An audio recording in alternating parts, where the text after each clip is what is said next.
di sore hari di pinggiran jalan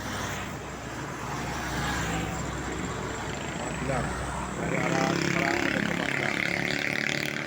Yaitu saya berada di desa Pelabuhan. Jadi kita lihat mobil lalu kendaraan roda 2 juga sangat banyak sekali.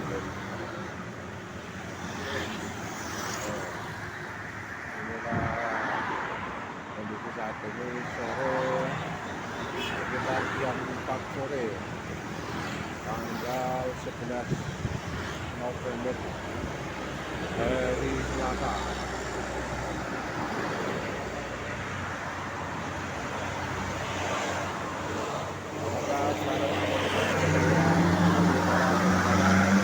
Selalu patuhi peraturan lalu lintas.